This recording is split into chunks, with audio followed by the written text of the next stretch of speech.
tema kita. Ayo ucapkan sama-sama 2, 3. Singkirkan keangkuhan hidup. Singkirkan keangkuhan hidup. Di dalam perayaan Paskah 2026 tahun ini, saya berdoa biar ini menjadi doa kita. Ini menjadi sebuah perenungan seumur hidup saudara. Bukan hanya 1-2 hari, tapi seumur hidup.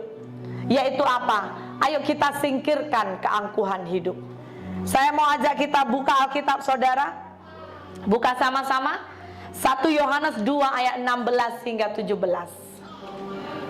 Sudah? Buka Alkitab saudara. Kita baca sama-sama 1 Yohanes 2 ayat 16 hingga 17. Sudah dapat? Kita ada juga di slide. Kita baca sama-sama 2, 3. Sebab semua yang ada di dalam dunia, yaitu keinginan daging dan keinginan mata, serta keangkuhan hidup, bukanlah berasal dari Bapa, melainkan dari dunia. Dan dunia ini sedang lenyap dengan keinginannya.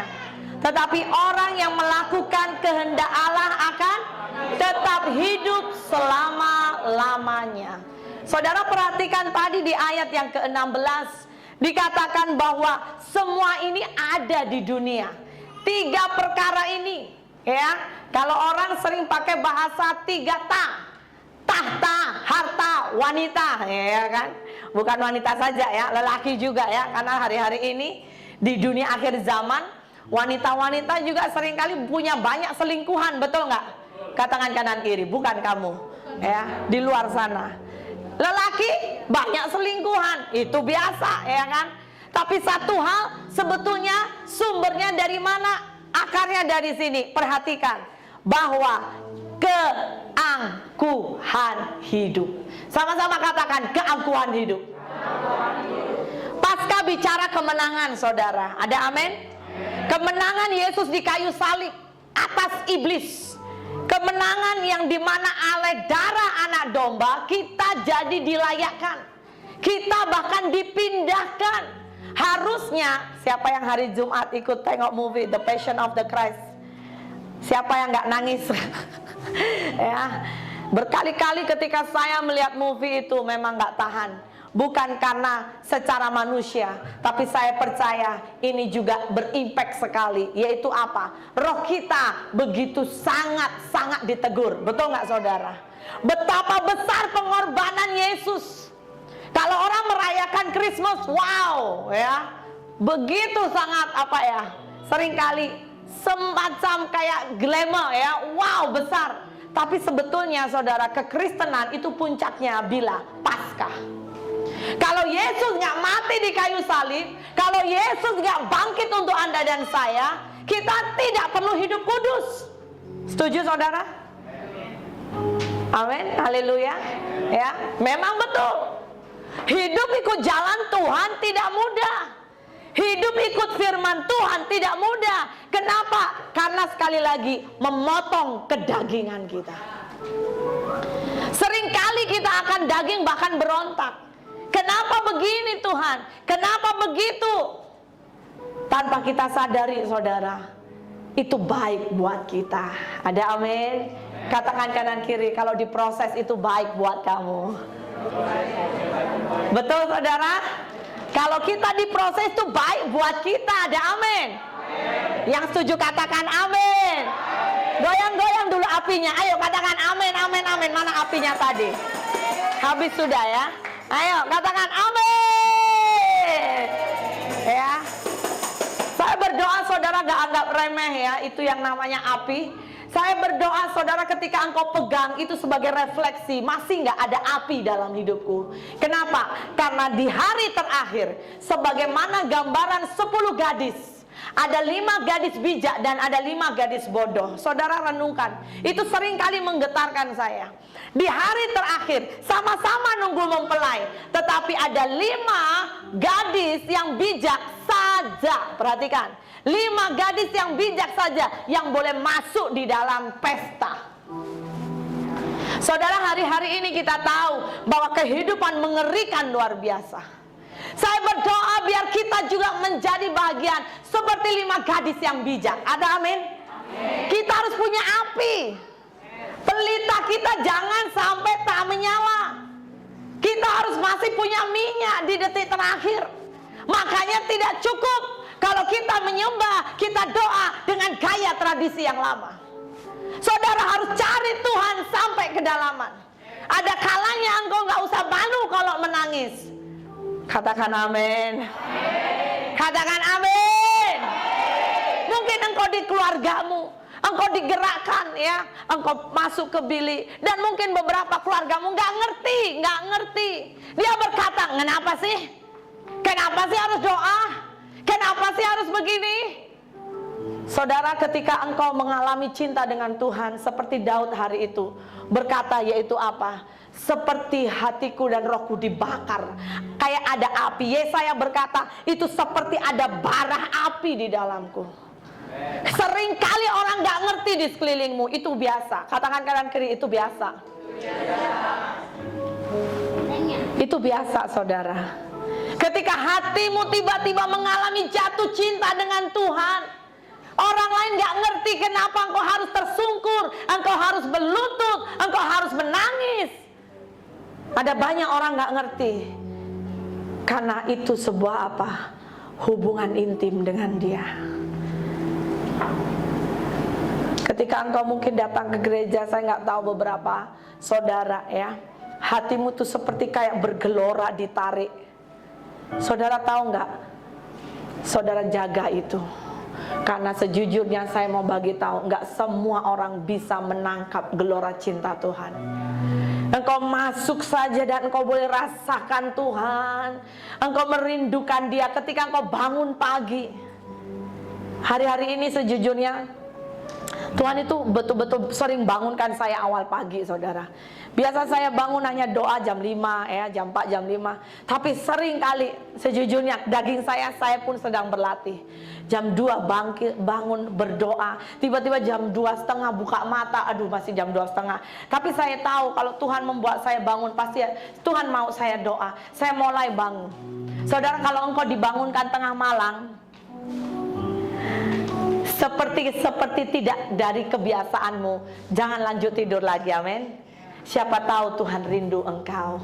Katakan kanan kiri, Tuhan rindu kamu.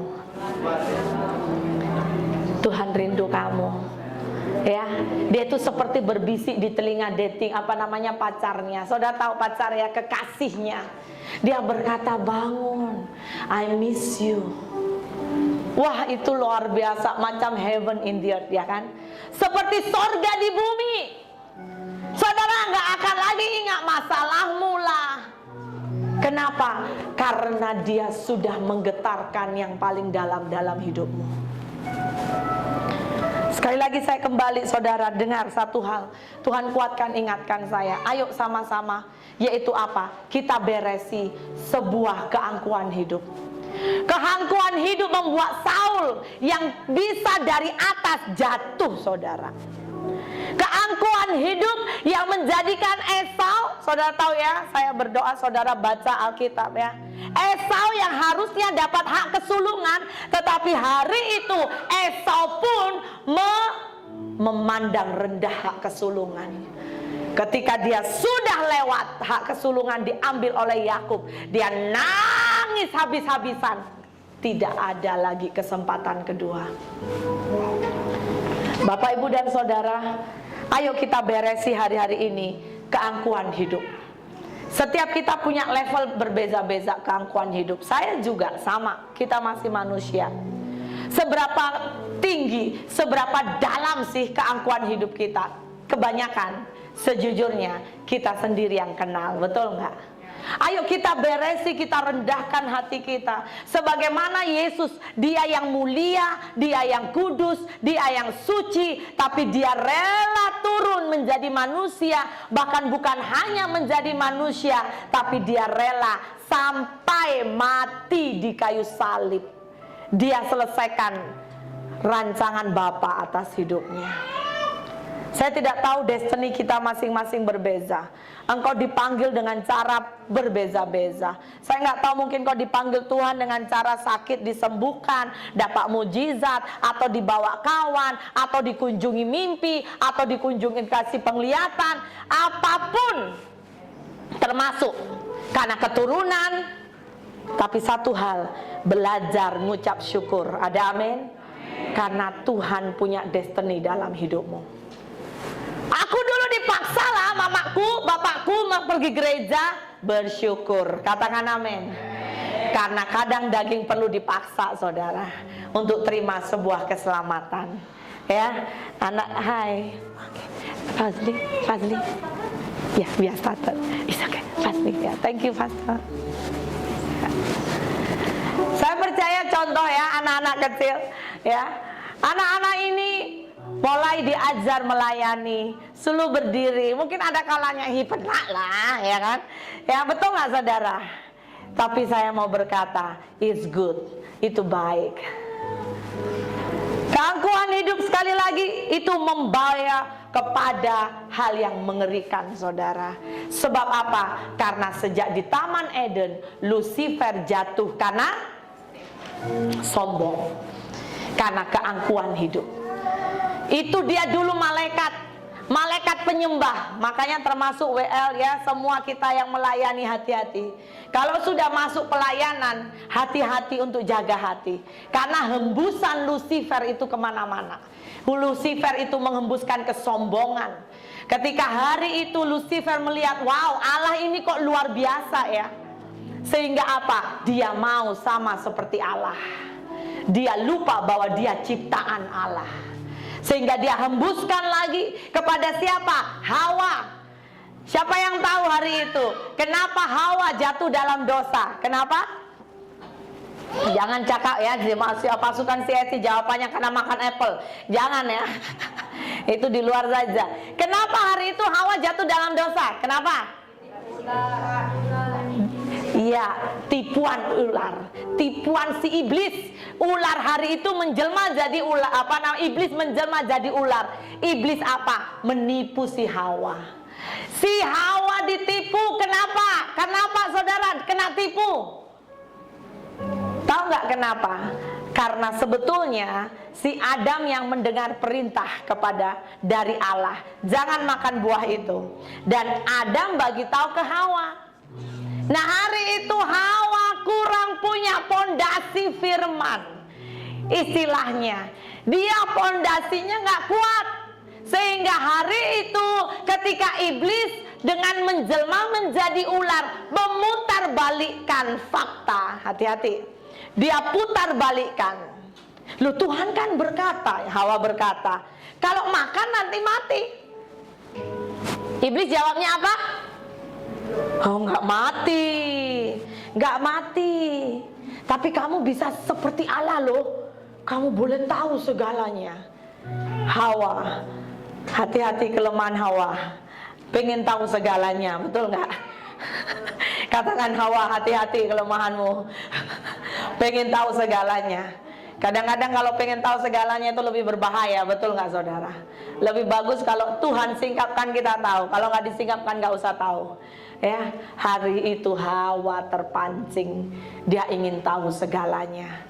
Dan tiba-tiba dia makan. Yang paling mantap apa? Kan Hawa suka sharing, betul? Wanita-wanita itu kalau punya apa-apa seringkali suka sharing, betul nggak? Saya punya mango lah, ayo sedap lah, ayo bagi share-share. Kamu rasa mango saya manis ya kan? Kalau lelaki punya apa-apa kebanyakan simpan sendiri, betul nggak? Tapi itulah yang namanya gaya hidup. Dari sejak di Taman Eden kita nampak si Adam akhirnya apa? Kelemahan Adam yaitu apa? Tidak berani berkata no. Siapa di sini? Anda Adam tidak berani berkata no terhadap dosa. Katakan kanan kiri, itu bukan kamu. Kuat-kuat katakan itu bukan kamu. Ayo, siapa yang di sampingnya ada Adam, itu bukan kamu, Pak. Amin, amin. Hari itu tapi Adam lemah. Dan dia katakan, makanlah. Ada Hawa berkata, ayo makan. sedap. Tengok saya oke saja. Dan Adam iya pula dengan dosa. Jangan jadi lelaki yang kompromi dengan dosa. Ada amin? Ada amin pasukan. Dan hari itu si Adam iya. Sehingga apa? Jatuhlah sama-sama dalam dosa. Ya, saudara hati-hati. Hari-hari ini Tuhan mau, ayo kita jaga hati kita. Katakan jaga hati. Rendah hati, katakan rendah hati. Dalam kitab Wahyu, ayo buka saudara, ini luar biasa. Tuhan berkata di dalam kitab Wahyu 4 ayat yang ke-10 hingga 11. Firman Tuhan berkata, Wahyu 4 ayat 10. Ayo baca 2-3. Maka tersungkurlah ke-24 tua-tua itu di hadapan Dia yang duduk di atas tahta itu, dan mereka menyembah Dia yang hidup sampai selama-lamanya. Dan mereka apa? Melemparkan mahkotanya di hadapan tahta itu sambil berkata, ya Tuhan dan Allah kami, Engkau layak menerima puji-pujian dan hormat dan kuasa, sebab Engkau telah menciptakan segala sesuatu, dan oleh kehendak-Mu semuanya itu.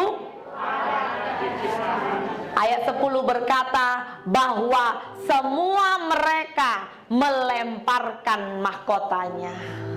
Kalau engkau sudah dibawa Tuhan semakin dewasa rohani, saya yakin saudara, maka semua keegoisan kita, kesombongan kita pasti dalam anugerah terpotong. Engkau bisa seperti tua-tua tadi, lemparkan mahkota. Karena seringkali kesombongan bekerja di mana? Di pikiran, betul nggak?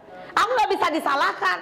Aku ini benar, aku ini pandai, aku ini lebih ajaib, aku ini lebih dari yang lain, aku lebih ahli, aku begini. Semua aku. Makanya segala sesuatu kebanyakan aku jadi bahaya. Iya kan saudara? Ada amin? Ada amin? Karena hanya budak kecil yang sering kali pakai itu, betul nggak? Ini kueku, ini mainanku, ini rumahku, ini duitku, semua aku. Mulai hari ini ayo kita minta Tuhan, Tuhan pangkas semua kesombonganku. Ada kalanya bahkan proses Tuhan izinkan. Untuk apa saudara? Untuk membuat kita rendah hati. Saya minta semua kaum wanita, ayo baca Ulangan 8 ayat yang kedua sampai 3. Kaum wanita baca, semua Hawa. Ulangan pasal yang ke-8 ayat 2 sampai 3. 2, 3. Ingatlah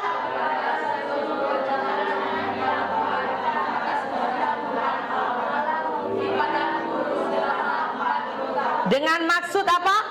Merendahkan hatimu dan mencobai engkau untuk mengetahui apa yang ada dalam hatimu, yakni apakah engkau berpegang pada perintahnya atau tidak. Jadi ia merendahkan hatimu, membiarkan engkau lapar dan memberi engkau makan mana yang tidak kau kenal dan yang juga tidak dikenal oleh nenek moyangmu, untuk membuat engkau mengerti bahwa manusia hidup bukan dari roti saja, tetapi manusia hidup dari segala yang. Saudara, proses kadang mengizinkan kita agar daging kita remuk. Proses mengizinkan agar yang namanya hati kesombongan kita remuk. Karena ketika sudah remuk seperti tembikar ya, atau tanah liat, senang dibentuk. Tapi kalau pembentuk tanah liat menemukan pasir saja sedikit, pasti dibuang. Kenapa? Susah membuat cetakan yang baik. Sekali lagi, saya tidak tahu berapa lama kita mengikut Tuhan. Pulang dari sini, jadikan hari ini sebagai hari perenungan. Jelas ini hari kemenangan, tetapi jangan lupa sekaligus hari perenungan. Yaitu apa? Minta anugerah Tuhan dan minta Roh Kudus. Dia ada di dalam kita. Koreksi aku, Roh Kudus. Masihkah di tahun ini aku angkuh? Masihkah di tahun ini aku sombong? Kalau aku ditegur aku marah. Kalau aku dididik, aku berontak. Saudara, ini satu hal, minta cabut dalam nama Yesus. Ada amin? Ada amin? Berkat orang yang rendah itu ajaib, saudara. Anda mau melempar mahkotamu? Aku mau lempar mahkota, aku mau lempar semua yang aku ingat itu betul, itu baik. Aku lempar, belajar. Kalau kita mulai belajar melempar mahkota kita, melempar kesombongan, melempar keangkuhan, Tuhan berkenan kepada orang yang rendah hati. Dalam Amsal 18, ayo saya minta satu orang baca Amsal 18 ayat 12. Nanti satu orang lagi baca Amsal 22 ayat 4. Boleh angkat tangan? Siapa mau baca Amsal 18 ayat 12? Sila-sila. Ya. Amsal 22 ayat 4. Siapa? Boleh angkat tangan? Kalau enggak saya tunjuk ya. Oh, oke. Siapa lagi? Matius 23 ayat 12. Satu lagi. Lelaki lah, tadi dua perempuan. Lelaki ada? Matius 23 ayat 12. Siapa? Yang melayani di depan pun boleh, nggak ada handphone ya. Kalau nggak boleh di sini. Oke? Siapa? Kalau nggak jemaah siapa? Angkat tangan. John baca ya. Oke? Boleh. Sekarang mari kita baca Amsal 18 ayat 12. Berdiri Indah. Amsal 18 ayat 12. Iya. Tinggi hati mendahului kehancuran, tetapi kerendahan hati mendahului kehormatan. Amin. Saudara, jelas dikatakan tinggi hati mendahului kehancuran, tetapi kerendahan hati mendahului kehormatan. Amsal 22 ayat 4. Nah itu dia, Maria dulu.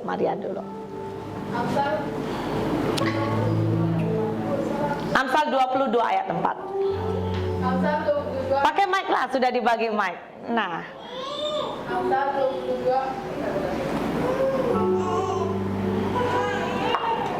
oh tak apa, lanjut saja.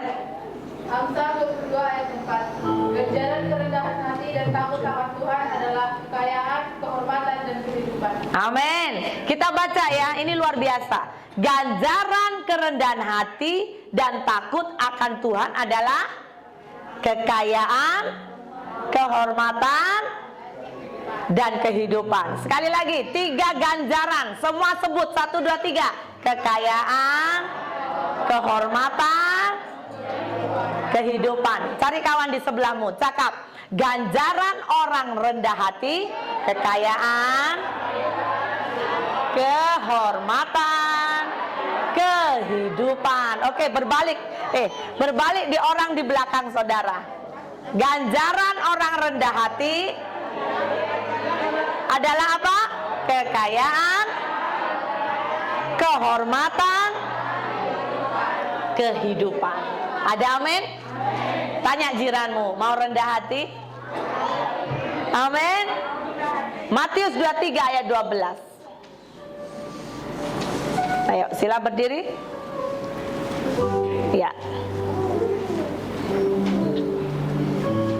Dan barang siapa meninggikan diri, ia akan direndahkan, dan barang siapa merendahkan diri, ia akan ditinggikan. Ya, firman ini jelas berkata, barang siapa meninggikan diri, ia direndahkan, dan barang siapa merendahkan diri, ia ditinggikan. Saya tutup perenungan pada petang ini, saudara. Masih ingatkah sebuah kisah seorang yang bernama Salomo? Siapa kenal Salomo? Seluruh dunia kenal, hampir semua agama kenal, betul nggak? Awal Salomo mengawali hidupnya baik, saudara? Baik sekali, anak yang taat, anak yang dengar-dengaran, ikut semua perintah bapaknya sampai dia dibawa Tuhan naik tahta. Tetapi Salomo lupa, dia tidak dapat menjaga hidupnya. Di akhir hidupnya, Salomo jatuh atau tetap naik? Salomo jatuh. Kedua, yaitu seorang bernama Simson. Siapa kenal Simson? Bukan Simson jiran saudara, tapi Simson di dalam Alkitab. Saudara, Simson itu orang kalau kuat paling kuat. Orang kalau begitu luar biasa, sangat luar biasa.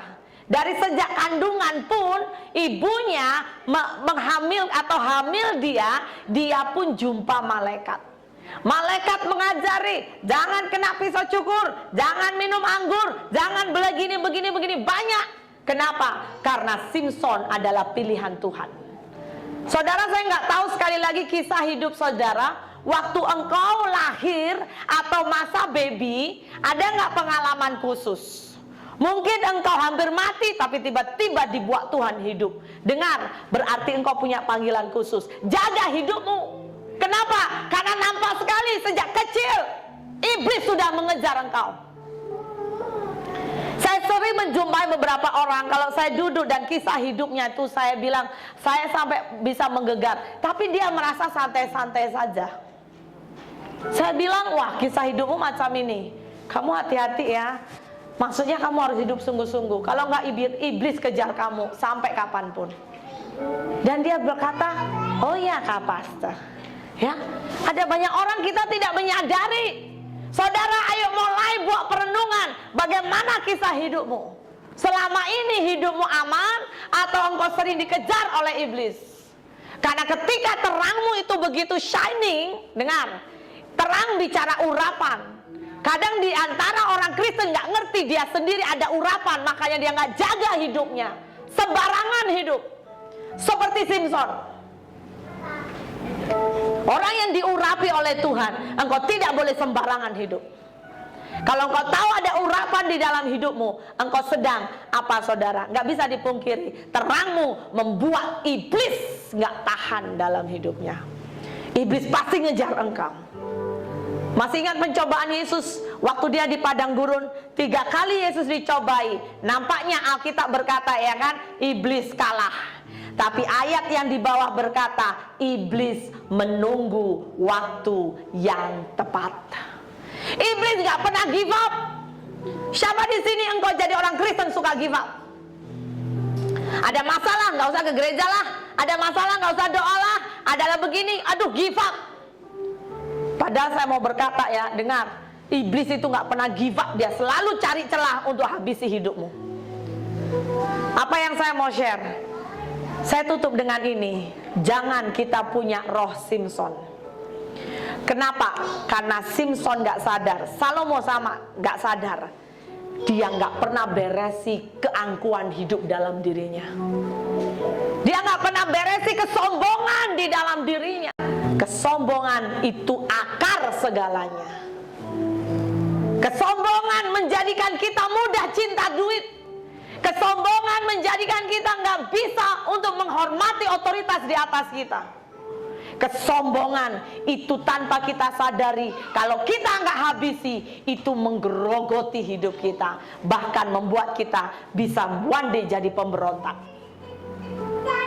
Siapa di sini masih anak-anak? Ketika engkau ditegur oleh orang tuamu, di hatimu ini panas, ayo balai beresin. Ada amin? Amin mudah-mudi. Mulai beresi. Sebab ketika engkau nggak beresi, engkau tanpa disadari membawa roh pemberontakan. Aduh pastor, bapakku ini kan garang. Aduh pastor, bapakku, mamaku begini. Apapun alasannya, engkau tidak bisa menghakipi orang tuamu. Belajar lepaskan pengampunan. Saudara, saya rindu apa yang akan kita buat. Saya tutup dengan ini. Anda semua sudah dibagi kertas, 2 kertas.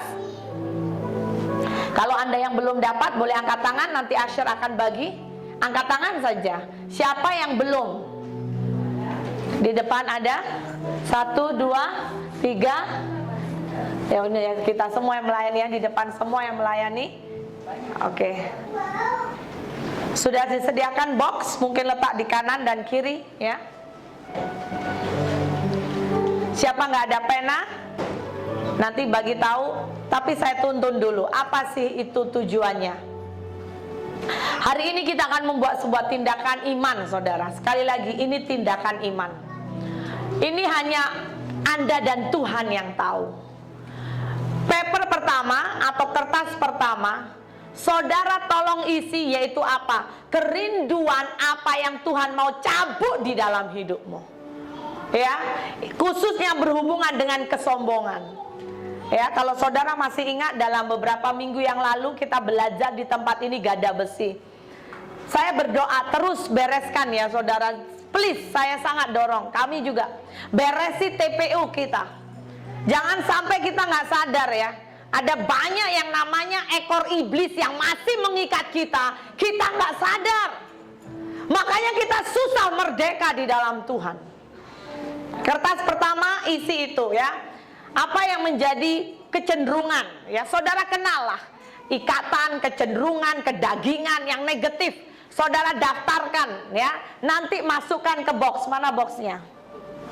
Oke, nanti bahagian yang kedagingan, ikatan, semua negatif, saudara letakkan di box warna hitam ya. Letakkan di sini. Oke, box yang satu ini. Yang satu ini apa? Yang satu ini adalah harapan, doa, kerinduan. Contoh, saudara mengharapkan, saya lagi berdoa untuk rumah. Saudara tulis. Dan kita akan doa sama-sama. Saya lagi harapkan apa? Contoh mungkin saudara mengalami krisis ekonomi atau kesehatan. Aku mau rindu Tuhan. Dan lama aku mau Tuhan sembuhkan. Atau pemulihan keluarga, apapun itu perkara doa. Sebelah kiri saya. Kalau sebelah kanan saya, apa yang tadi saya bilang, minta Tuhan cabut semua kesombongan, keangkuhan, ikatan, keturunan, kecenderungan. Aku ini yang mulutku suka kali dipu. Kayak mudah sekali, bohong itu mudah. Nah ini hati-hati saudara ya. Minta Tuhan cabut atau apapun. Ya, saya rindu saudara ambil masa, jangan tengok jiranmu. Kalau ada yang betul-betul nggak ada pen, saudara angkat tangan saja. Boleh tinggi-tinggi, mungkin boleh share ya. Asher boleh bagi pen, kita ada banyak stok pen ya. Di belakang, siapa lagi angkat tangan? Siapa yang nggak ada pen, tolong bagi. Ya, 1, 2. Kita banyak pen, Asher kan banyak pen ya dulu. Ya, boleh bagi ya. Boleh tolong ambil pen? Oke. Saya minta saudara ambil masa bersendirian dengan Tuhan dalam beberapa saat. Komunikasi dengan Tuhan, tanya Tuhan. Kalau engkau lihat di dalam keturunanmu ya, kenapa kok hal ini sering terjadi? Contoh, mati muda ya. Apalah pokoknya yang negatif. Ayo minta itu dipotong. Jadi sesuatu yang dipotong, sesuatu dicabut, saudara masukkan di blok warna hitam ya, di box warna hitam. Nanti perkara doa, kerinduan yang hari-hari ini betul-betul yang saudara betul-betul rindu lah ya. Jangan yang saya mau makan, saya enggak. Yang betul-betul saudara rindu dan sedang doakan. Saudara letakkan di box warna pink.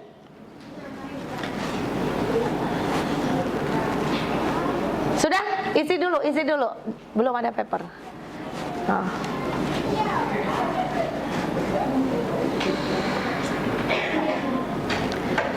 Saudara menerima yang namanya tali ya. Ini tanda api Tuhan. Anda boleh bawa pulang ya. Siapa yang belum dapat boleh angkat tangan. Nanti kami bagi. Karena memang stoknya terbatas.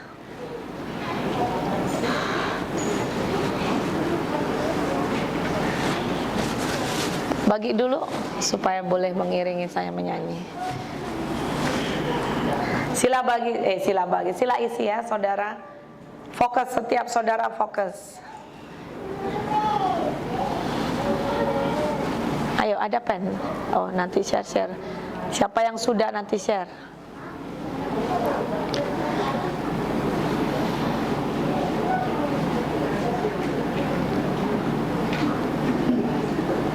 Saudara ingat-ingat ya, kecenderungan saudara apa? Atau mungkin saudara punya kebiasaan, saya suka ngutang lah. Sikit-sikit hutang, itu kecenderungan. Ya, apalagi kecenderungan, maaf kata, cakap kotor ya. Aduh mulutku ini kok tiba-tiba kayak terkeluar otomatis. Nah, minta cabut dalam nama Yesus. Kalau saudara sendiri pernah disingkapkan Tuhan ya tentang hal-hal yang mengikat keluargamu, saudara tulis.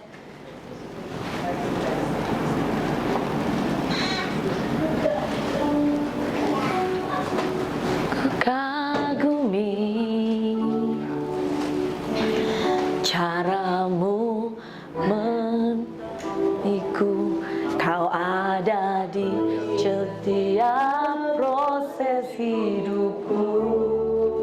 Amin. Di titik terendahku kau hadir untuk mengangkatku. Ku tahu kau tak menyerah akan hidupku. Ku kagumi caramu mencintaiku, kau ada di setiap proses hidupku. Di titik terendahku kau hadir untuk mengangkatku. Ku tahu kau tak menyerah akan hidupku. Tak terbatas kasih-Mu, amin. Tak terduga karya-Mu. Boleh keluarkan lagu ini? Kau yang ku andalkan di setiap langkah hidupku. Amin. Tak terbatas kasih-Mu, tak terduga caramu. Kau yang ku percaya di setiap musim hidupku. Kalau Anda udah selesai, coba letakkan. Jangan salah meletakkan ya. Ku kagumi caramu mencintaiku, kau ada di setiap proses hidupku.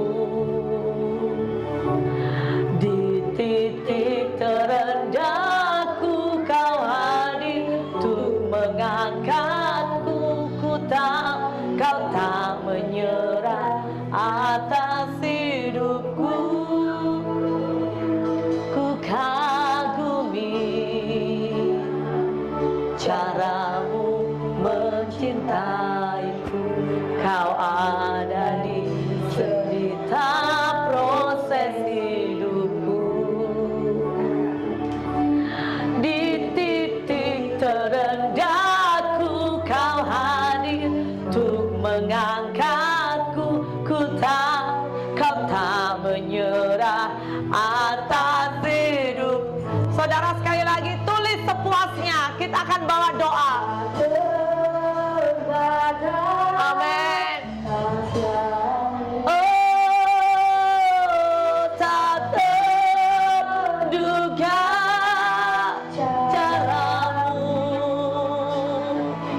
kau yang ku andalkan di setiap langkah hidupku.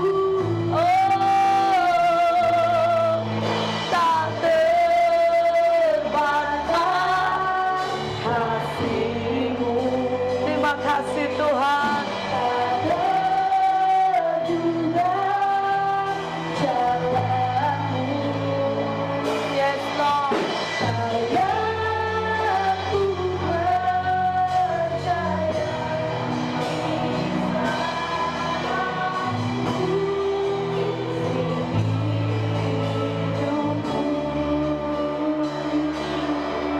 Siapa lagi yang masih menulis? Ku kagumi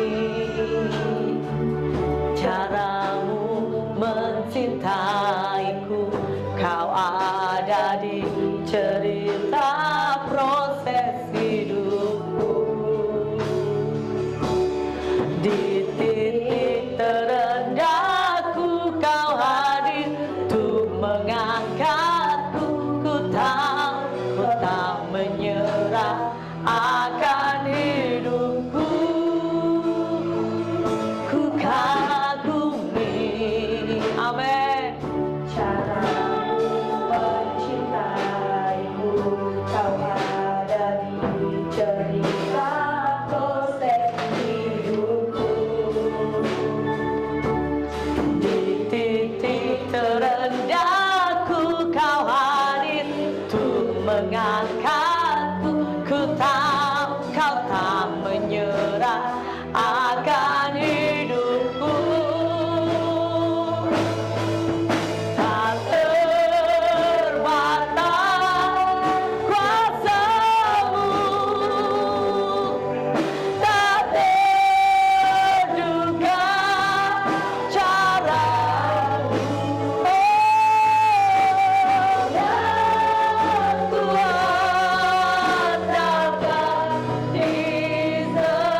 meresapi pujian ini, Engkau yang sudah selesai.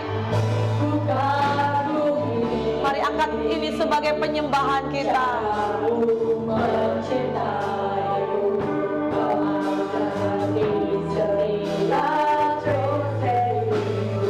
Yes Lord, di titik terendah kami Engkau ada Tuhan. Mengangkatku, ku tahu Kau tak menyerah akan hidupku. Ku kagumi, nikmati Dia, nikmati